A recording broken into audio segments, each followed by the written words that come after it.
நண்பர்களுக்கு வணக்கம். இன்றைக்கி உலக செய்தியில் Iran, America, Israel, Oman, UAE இதெல்லாம் வருது. இதை கவர் பண்ணுறோம். நான் கசாலி டிகோட்ஸ். இது உலக செய்திகள், உள்ளூர் அரசியல், சமுதாய கருத்துக்கள் அனைத்தையும் விருப்பு வெறுப்பு இல்லாமல் முடிந்த அளவு தரவுகளோடு கொடுக்கக்கூடிய ஒரு சேனல். உங்களுடைய ஆதரவு சப்ஸ்கிரைப் செய்து லைக் பண்ணி கிளிக் செய்து நண்பர்களுக்கு பகிர்ந்து ஆதரவு தாருங்கள். நன்றி. சரி, இப்போ நம்பர் 1 அப்படி சொல்லும்போது இங்கே யுஏஇ அல் தாஃப்ரா ஏர்பேஸ் அதோட வீடியோக்கள் ஏற்கனவே வந்தது. முன்னாடி போட முடியல, இப்போ வீடியோ வந்தது. என்ன அப்படின்னா, இவங்க ஈரான் பண்ணியிருக்க வேலை என்னென்னா, அல் தாஃப்ரா ஏர்பேஸ். ஆக்சுவலாக அந்த அல் தாஃப்ரா ஏர்பேஸுங்கிறது எப்படின்னா, அபுதாபி, துபாயிலேருந்து அபுதாபி போகிறோம். போனால் அங்கே லெஃப்ட் சைடில் ஒரு ஏர்போர்ட் வரும். அதுக்கப்புறம் இன்னும் உள்ளே போகும்போது முசஃபா. அதுக்கப்புறம் அங்கேருந்து லெஃப்ட்டில் உள்ளே போனோம்னா அது ஒரு என்ன சொல்கிறது, அது பெரிய ஏர்பேஸ், அல் தாஃப்ரா ஏர்பேஸு. அந்த அல் தாஃப்ரா ஏர்பேஸ் கிட்டத்தட்ட முசஃபா ஒட்டி அங்கேருந்து ஸ்டார்ட் ஆகி வரும். அப்புறம் என்ன சொன்னாங்கன்னா, நான் கொஞ்சம் டீட்டெயிலாக எடுக்கும்போது அங்கே ஃப்ளைட்டு, இந்த மாதிரி ஃபைட்டர் ஜெட்டு இதெல்லாம் ஃபுல்லாக மேலே கம்ப்ளீட்டாக நிறுத்தி வைக்க மாட்டாங்க. அதை என்ன செய்வாங்கன்னா, மேலே ரன்வேல இறங்கி அப்படியே உள்ளே பார்க் பண்ணுற இடத்துக்கு அப்படியே அப்படியே அண்டர் கிரவுண்டில் போயிடுது. அல் தாஃப்ரா ஏர்பேஸில் ஃபுல்லாக அண்டர் கிரவுண்டில் தான் கம்ப்ளீட்டாக ஃபைட்டர் ஜெட் அதெல்லாம் வச்சுருக்காங்க அப்படின்னாப்புல. ஸோ பொதுவாகவே இவங்க எல்லாத்தையும் வெளியே நிறுத்தி வச்சாங்கன்னா, எதிரி நாடு இப்போ யுஏஇக்கு இந்த ஜிசிசி மொத்த கண்ட்ரி அது எல்லாத்துக்கும் எதிரி நாடு யார்? ஈரான். ஸோ ஈரான் ஈஸியாக குண்டை போட்டு அழிச்சிருவாங்க. அப்போ அழிக்காமல் இருக்கணும்னா என்ன செய்கிறது? Under ground.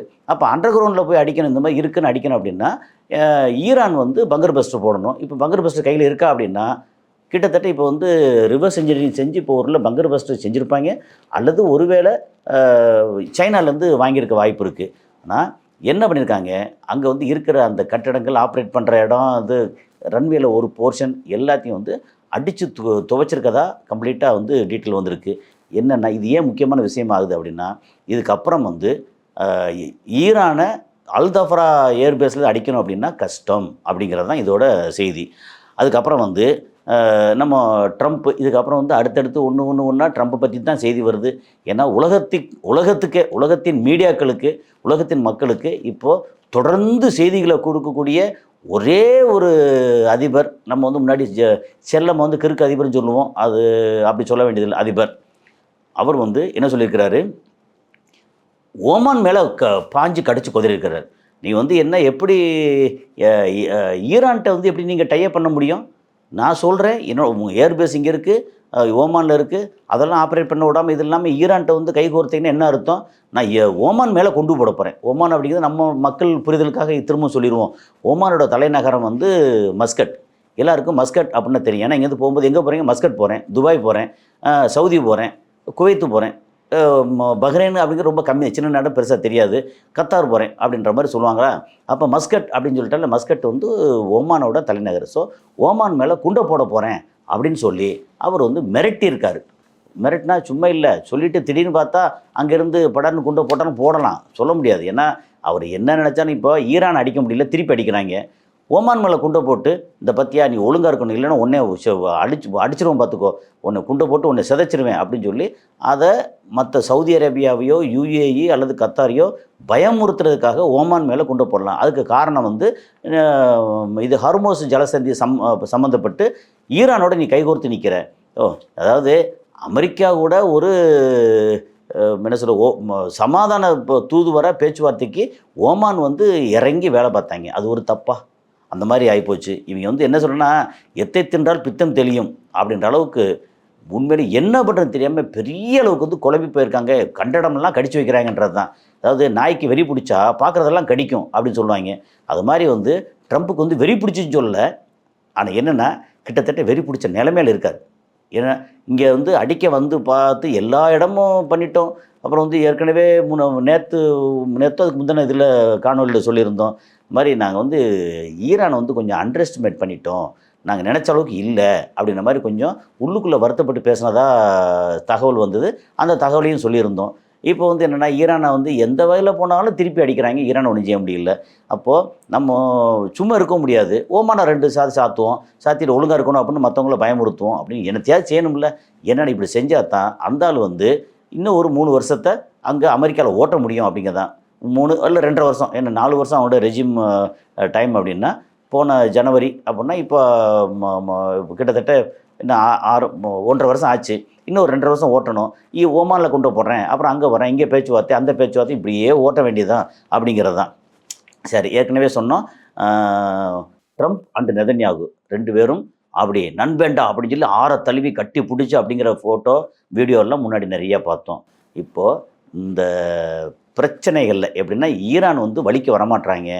ஈரான் வந்து எதை கேட்டாலும் நீ முதல்ல அங்கே லெபனானில் இஸ்ரேல் அடிக்கிறத நிறுத்த சொல்லு, ஒயிட் பாஸ்பரஸ் வரைக்கும் போட்டாங்க, நிறுத்த சொல்லு, அப்படி நிறுத்தினா தான் அடுத்த கட்டம் நாங்கள் வருவோம் அப்படி சொல்லும்போது விடாமல் திரும்ப திரும்ப நெதன்யாகு அங்கே வந்து லெபனான் மேலே அடிக்க.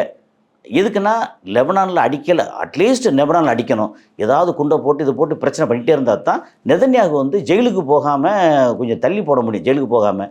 அதை வந்து இந்த மாதிரி சொன்னால் நீங்கள் லெபனான் அடிக்கக்கூடாது அப்படின்னு சொல்லி ட்ரம்ப் வந்து ஃபோன் பண்ணி சொன்னால் இது ஊர் உலகம் பூரா பயங்கரமாக பரவிட்டுருக்கு. அது வந்து என்னென்னா கெட்ட வார்த்தை, அது எஃப்ல ஆரம்பிக்கும். அந்த மாதிரி ஒரு கெட்ட வார்த்தை, பிளட்டி ஃபக் அப்படின்னு சொல்லிட்டு ஆரம்பித்து கெட்ட வார்த்தை பேசி அதில் பீப்பு போட்டுக்கிற மாதிரி தான் கெட்ட வார்த்தை பேசி நீ வந்து ஒழுங்கு மரியாதையாக வந்து அங்கே சண்டையை அங்கே போடுற அந்த குண்டு போடுறதை நிறுத்துறியா, இல்லைன்னா என்ன செய்ய, நான் இல்லைன்னா இந்நேரம் நீ ஜெயிலுக்கு போயிருப்ப, ஒரு நாள் கூட தாங்க மாட்டேன் அப்படின்னு சொல்லி பயங்கரமாக திட்டி குமிச்சிருக்கிறார். அதை வந்து பக்கம் பக்கமாக எழுதுகிறாங்க, எப்படிலாம் பேசினார், என்ன மாதிரிலாம் பேசினாருன்னு சொல்லி சிலாகிச்சு நெத்தன்யாகு வந்து என்ன பண்ணுறது, ஒரு பக்கம் உடம்புக்குள்ளே பார்த்தா கேன்சர் செல்லு பரவி ஒரு மாதிரி படுத்துது. ஏன்னா என்னத்தான் மருந்து சாப்பிட்டாலுமே உடம்புல வீக்னஸ்ஸு, அது மைண்டு ஃபுல்லாக வந்து ஒரு மாதிரி அப்செட் ஆகும். இன்னொரு பக்கம் பார்த்தா ட்ரம்ப் வந்து வெளியிலேருந்து குடையிற மாதிரி, அதாவது உள்ளுக்குள்ளே செல்லு வந்து கேன்சர் செல்லு பரவுற மாதிரி, வெளியில் காது வழியே பார்த்தா ட்ரம்ப்போட கெட்ட வார்த்தை பரவுது. என்னடா நீ பண்ணிகிட்ருக்க அழிய அப்படின்னு சொல்லிட்டு பயங்கரமாக வந்து கெட்ட வார்த்தை பேசி அதுக்கப்புறம் தான் என்ன பண்ணியிருக்காங்க, இப்போ இன்னைக்கு நேற்று நைட்டு இன்னைக்கு டிக்ளேர் பண்ணியிருக்காங்க, நாங்கள் வந்து லெபனான் மேலே இனி குண்டு வீச மாட்டோம், அங்கே வந்து அங்கே குண்டு வீச நிறுத்தியிருக்கோம் அப்படின்னு இஸ்ரேல் சொல்லியிருக்கான். இதுக்கு பின்னாடி வந்து காரணமாக இருந்த ஒரு முக்கிய சூத்திரதாரி யார் அப்படின்னா அப்பாஸ் அராக்சி.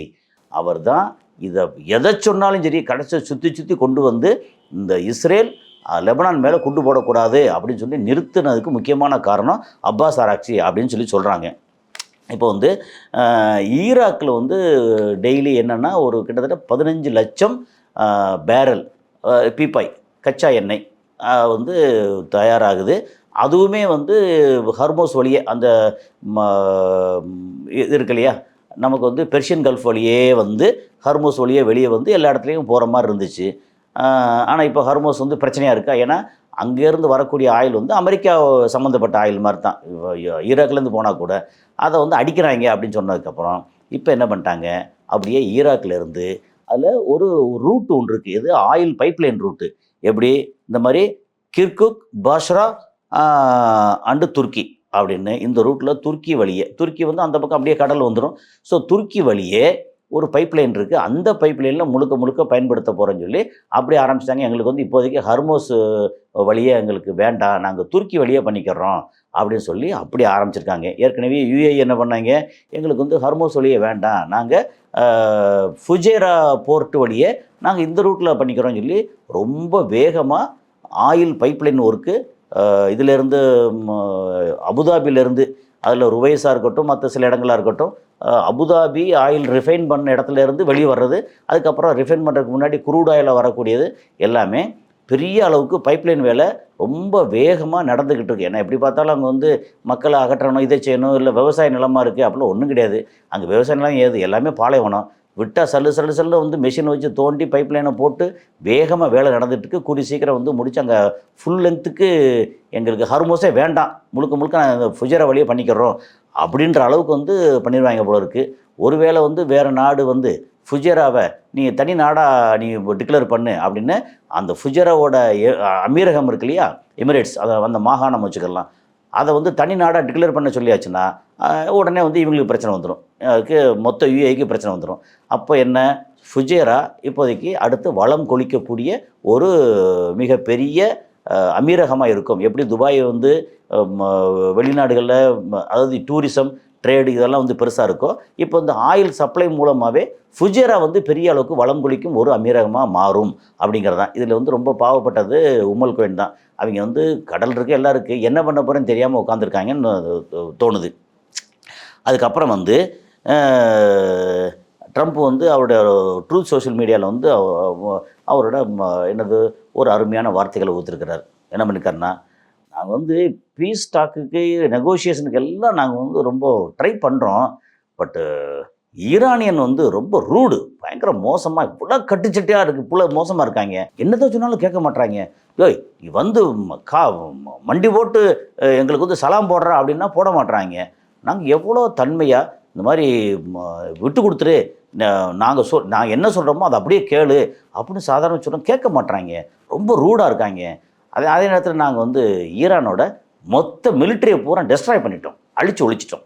ஈரானில் வந்து மிலிட்ரிலாம் ஒன்றும் பெருசாக இல்லை, கப்பலை பூரா வந்து ஏற்கனவே அடித்து துவைச்சிட்டோம், அப்புறம் வந்து ஏர்ஃபோர்ஸ்லாம் பெருசாக ஒன்றும் இல்லை அப்படின்னு சொல்லிவிட்டு, சரி அதுக்கப்புறம் வந்து ஏன் உள்ள காலாட்படை நம்ம வந்து மிலிட்ரி இருக்காங்க இல்லையா, தரைப்படை ஏன் உள்ளே போகலை அப்படின்னா, அது வேறு, போனால் அடிக்கிறாங்கல்ல, இப்படியாவது எல்லா மிலிட்ரி பூரா அடிச்சிட்டேன்னு சொன்னால் இது அடிக்கிறான்னு சொல்கிறேன், நாங்கள் வந்து மிலிட்ரி பூரா அடிச்சிட்டோம், ஆனால் ஈரானியன் வந்து ரொம்ப ரூடாக இருக்காங்க. சரி மிலிட்ரி அழிச்சிட்டே இல்லை, அவர் ரூடாக இருந்தாலும் ரூடாக இல்லாட்டம் என்ன இன்னும் போய் சாத்த வேண்டியதானே அப்படின்னா திருப்பி அடிக்கிறாங்கல்ல. அவர் வந்து சொல்கிற விஷயங்கள் பூரா வந்து ஒரு பக்கம் காமெடியா அல்லது உலகத்துக்கு ட்ராஜடி, நீ வந்து ரொம்ப காமெடியாக எல்லாத்துக்கும் பேசுகிற மாதிரி இருக்குது, ஆனால் இந்த இந்த கிறுக்கு அதிபர்னால் வந்து எவ்வளோ பேருக்கு பாதிப்பு, எவ்வளோ பாதிப்பு அப்படிங்கிறது தான். அதுக்கப்புறம் வந்து 9 நாளைக்கு முன்னாடி வந்து ட்ரம்ப் என்ன சொன்னார், என்ன திரும்ப திரும்ப இந்த இது வந்து ஈரானை வச்சு ட்ரம்ப்போட செய்திகளாக தான் வருது, ஏன்னா நிறைய பார்த்தா ட்ரம்ப் செய்தி வந்து குமியுது. 9 நாளைக்கு முன்னாடி என்ன சொன்னார் வந்து, ஈரான் அதோட வந்து அப்படி கம்மிங் ஷார்ட்லி அவரோட டீல் வந்து ஓகே ஆக போகுது, அக்ரிமெண்ட் வந்து சைன் பண்ண போகிறோம் அப்படின்னு சொல்கிறாரு வந்து. இப்போ என்ன சொல்கிறார் வந்து, இன்றைக்கி சொன்னால் கேட்க மாட்றாங்க, ஹார்மோஸ் வந்து டோட்டலாக க்ளோஸ் பண்ணிட்டாங்க, நாங்கள் என்ன சொன்னாலும் கேட்க மாட்றாங்க அப்படின்னு சொல்கிறாரு.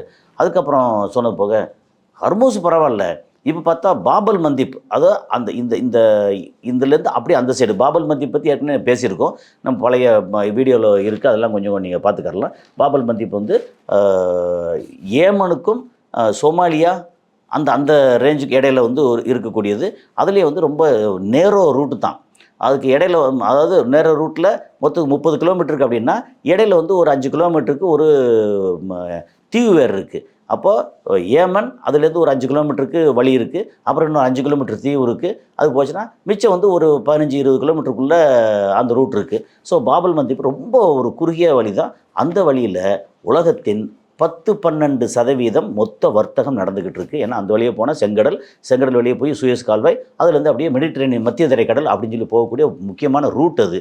ஸோ அது வந்து இப்போ அதையும் க்ளோஸ் பண்ணுறேன்னு சொல்லிட்டு இருக்கான், போகிற பக்கம் பார்த்தா க்ளோஸ் பண்ணிடுவான் போல இருக்குது அப்படின்னு ஒரு மாதிரி கொஞ்சம் வருத்தப்பட்டு கவலையோட கோபத்தோட என்ன சொல்கிறதுன்னு தெரியாத அளவுக்கு வந்து சொல்லியிருக்காரு. இந்த பையன் சொன்னால் கேட்க மாட்றாங்க, ஹார்மோஸ் வந்து டோட்டலாக க்ளோஸ் பண்ணிட்டாங்க, ஹார்மோஸுக்கு வெளியில் தான் நீ வந்து உட்காந்துருந்தியே, நான் உட்காந்து என்ன பிரச்சனை, பூரா க்ளோஸ் பண்ணிட்டாங்களே, ஆனால் அப்பப்போ வந்து கொஞ்சம் சைனா கப்பல்லாம் போகுது, எங்களாலே அடிக்க முடியல அப்படின்னு வேறு வந்து இடையில சொல்லிக்கிறாங்க. ஸோ இது வந்து ட்ரம்ப் வந்து புலம்புன ஒரு முக்கியமான விஷயம். அதுக்கப்புறம் வந்து கடைசியாக என்ன சொல்கிறோம்னா, ஈரான் அவங்க சொல்லிட்டாங்க, அவ்வளோதான், நாங்கள் வந்து we walk away from negotiation and peace talk, எங்களுக்கு இவங்களோட பீஸ் டாக்கே கிடையாது அப்படின்னு டோட்டலாக அதுக்கு முற்றுப்புள்ளி வச்சுருக்காங்க ஈரான். இந்த முற்றுப்புள்ளி வச்சா உடனே வந்து எல்லாம் பயந்து போய் வெளியே போயிடுவாங்களாம் தெரியாது, ஆனால் ஈரான் சைடில் இனிமேல் இங்கே வந்து ஒமான் கூப்பிட்றான், இல்லை பாகிஸ்தான் கூப்பிட்றான், இல்லை இங்கே வந்து எகிப்து, சவுதி அரேபியா, துருக்கி எல்லாம் சேர்ந்து பேச்சுவார்த்தைக்கு கூப்பிட்றாங்க, நாங்கள் ஒரு பக்கம் அடித்தா கூட இன்னொரு பக்கம் பேச்சுவார்த்தைக்கு போகிறோம் அப்படிலாம் இல்லை, இனிமேல் வந்து பேச்சுவார்த்தையும் கிடையாது, நெகோசியேஷன் கிடையாது, உங்களோட அக்ரிமெண்ட்டும் கிடையாது, நாங்கள் எங்கிட்ட வந்து ஒன்றுமே கிடையாது, நாங்கள் இதுலேருந்து வி ஆர் வாக்கிங் அவே, அவ்வளோதான், வெளியே போகிறோம், நீ என்ன பண்ணிக்கோ அப்படின்னு சொல்லி வெளியே வந்திருக்காங்க. இது வந்து ரொம்ப டேஞ்சரஸ் சிச்சுவேஷன் அப்படின்னு சொல்கிறாங்க. இந்த டேஞ்சரஸ் சிச்சுவேஷன் என்ன மாதிரி டேஞ்சர் அப்படின்னு சொல்லி தெரியல. சரி, ஸோ இது வந்து அடுத்தடுத்த காணொலியில் வேறு அப்டேட் பார்த்துட்டே இருக்கேன். ஏன்னா இப்போதைக்கு வேறு வழி இல்லை. அந்த பிரச்சனை வந்து சால்வ் ஆகி மொத்தத்துக்கு சைன் பண்ணி ஓகே, நீ சுகமா நான் சுகம், நீ நல்லா இருக்கியா நான் நல்லா இருக்கேன், உனக்கு ஒரு பிரச்சனை இல்லைல்ல எனக்கு ஒரு பிரச்சனை இல்லை அப்படின்னு எல்லாம் போகிற வரைக்கும் இந்த செய்திகள் வந்துக்கிட்டே தான் இருக்கும். வேறு வழியும் இல்லை. அதுக்கு நம்ம அப்டேட்டு வரதுக்கு முக்கியமான காரணம் என்ன அப்படின்னா, நம்ம மக்கள் நம்ம சொந்தங்கள் எக்கச்சக்கமான பேர், கிட்டத்தட்ட 1 கோடி பேர் அங்கே மொத்தம் அங்கே மிடில் ஈஸ்ட்டில் அங்கே இருக்காங்க. அதனால் நம்ம சொந்தங்களுக்கு ஏதாவது பாதிப்பு வருமோ, நமக்கு அங்கே ஏதாவது பாதிப்புனா நமக்கு இங்கேயும் பாதிப்பு. ஏன்னா எப்படி பார்த்தாலும் நம்மளோட வளம், நம்ம வருமானம், நம்ம சோறு எல்லாமே நிறையா குடும்பங்களுக்கு அங்கேருந்து வருது. அந்த கவலை இருக்குது. அப்படிங்கிறனால தான் நம்மளோட இந்த செய்தி வந்து நிறையா பேரை போய் சேருது. நான் வெளியில் போகிற இடங்களில் வர இடங்களில் நிறையா பேர் பேசுகிறாங்க, ஃபோனில் பேசுகிறாங்க.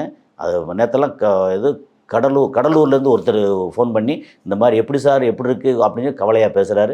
ஏகப்பட்ட பேர் அப்பப்போ ஃபோனில் பேசுகிறாங்க, மெசேஜில் பேசுகிறாங்க. அப்புறம் வெளிநாட்டிலேருந்து நான் இங்கே இருக்கேன், குவைத்தில் இருக்கேன். அப்புறம் சிலர் வந்து என்ன சொல்கிறாங்கன்னா, நான் வந்து அல் உதெய்து ஏர்பேஸ் பக்கத்தில் இருக்கேன், ஆனால் நீங்கள் சொன்ன மாதிரி அப்படி ஒன்றும் B-52 நியூக்ளியர் பாம்பர்லாம் காணமே அப்படின்னு சொல்கிறாங்க. அவரை பார்த்து நம்ம என்ன சொல்கிறது? ஏன்னா அங்கே வந்து அங்கே வீட்டில் அங்கே இருக்கிற இடத்துல வந்து அவங்களுக்கு வெளியே தெரிய மாதிரியே வச்சுருப்பாங்க. அதாவது அந்த ஏர்பேஸ் ரொம்ப பெரிய ஏர்பேஸு. அங்கே உள்நாட்டுக்காரங்களே போக முடியாது, கத்தாரிக்காரங்களே உள்ளே போக முடியாது. ஏன்னா அந்த ஏர்பேஸுங்கும் போது அவங்க கண்ட்ரோலில் இருக்கும். அதில் இவங்களுக்கு எப்படி தெரியும், நம்ம ஆட்களுக்கு எப்படி தெரியும்? அதாவது அது ஒரு வகையான அறியாமை. இது வந்து எப்படின்னா, செய்தி எப்படி நம்ம கிடைக்குது? அங்கே இருக்கிற ஆட்கள் செய்தி கொடுத்து அதிலேருந்து வாஷிங்டன் போஸ்ட் ஜேர்னல் இருக்கு இல்லையா, வால் ஸ்ட்ரீட் ஜேர்னலில் போகுது. அப்புறம் அமெரிக்காவில் இருக்கக்கூடிய CNN வருது, வேறு இதில் அப்புறம் டைம்ஸ் ஆஃப் இஸ்ரேல் இப்படின்னு பல இடங்களுக்கு போகுது. அவங்க பெருமையாக சில விஷயம் சொல்லுவாங்க இல்லையா, அதில் வந்து சில உண்மையும் இருக்கும். அந்த உண்மையை வந்து இங்கே எடுத்துக்க வேண்டியது. அதுக்கப்புறம் வந்து IRIBயில் வந்து ஈரானில் என்ன சொல்கிறாங்கன்னு அது பார்க்குறோம். அப்புறம் அல் ஜசீராவில் பார்க்குறோம். அப்புறம் பல இடங்கள் நமக்கு வந்து இதில் நிறைய வரும். டெலிகிராமில் வந்து நிறைய செய்தி வந்துக்கிட்டே இருக்கும். எல்லாத்தையும் பார்த்து எது கரெக்டாக இருக்குது எது கரெக்டாக எல்லாம் பார்த்து செக் பண்ணி பண்ணுற இடத்துல நமக்கு சில தகவல் கிடைக்கிது.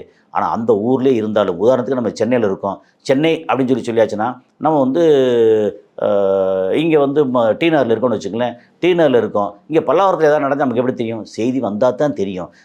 நான் சென்னையில் தான் இருக்கேன், எனக்கு எப்படி தெரியாமல் போச்சு அப்படின்னு சொல்ல முடியாதுல்ல. ஸோ எவ்வளோதான் மேட்ரு. இது வந்து எப்படின்னா, அந்த ஒரு நண்பர் ஒரு பின்னூட்டத்தில் போட்டிருந்தார். அதுக்காக வந்து இந்த ஒரு தகவல், இது வந்து இந்த தகவல் எல்லாமே அங்கங்கே தேடி பிடிச்சி கொடுக்கக்கூடிய ஒரு விஷயம் தான். நமக்கு வந்து கவலை என்ன, நம்ம மக்கள் அங்கே நிறையா இருக்காங்க அப்படிங்கிறது. ஸோ அடுத்த காலையில் சந்திப்போம். நன்றி.